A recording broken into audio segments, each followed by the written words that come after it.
Coronavirus, imposer les grandes fortunes pour faire face à la crise économique, plaide le CSC. L'accès au régime de chômage avec complément d'entreprise, RCC, l'ancienne prépension, doit être à nouveau assoupli pendant la crise du coronavirus, réclame ce mercredi le président de la CSC, Marc Liman, à la veille de la fête du Rerum Novarum. Le syndicat chrétien préconise également un impôt sur la fortune de 1% sur les patrimoines supérieurs à 1 million d'euros. Dans un message vidéo, Marc Liman lance un ensemble de mesures afin de faire face au gigantesque choc des 180 000 personnes menacées de perdre leur emploi à cause de la crise.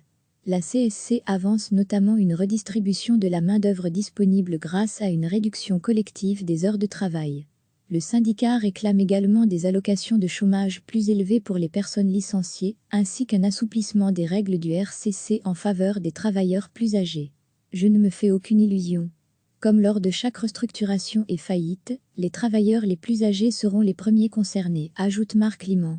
Leurs chances de trouver un nouvel emploi, dans ce contexte, sont malheureusement très faibles. Lire aussi, après le coronavirus, choisir entre l'humain et l'économie.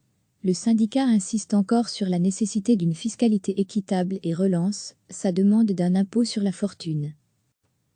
L'accès au régime de chômage avec complément d'entreprise, RCC, l'ancienne prépension, doit être à nouveau assoupli pendant la crise du coronavirus, réclame ce mercredi le président de la CSC, Marc Liman, à la veille de la fête du Rerum Novarum. Le syndicat chrétien préconise également un impôt sur la fortune de 1% sur les patrimoines supérieurs à 1 million d'euros. Dans un message vidéo, Marc Liman lance un ensemble de mesures afin de faire face au gigantesque choc des 180 000 personnes menacées de perdre leur emploi à cause de la crise. La CSC avance notamment une redistribution de la main-d'œuvre disponible grâce à une réduction collective des heures de travail. Le syndicat réclame également des allocations de chômage plus élevées pour les personnes licenciées, ainsi qu'un assouplissement des règles du RCC en faveur des travailleurs plus âgés. Je ne me fais aucune illusion.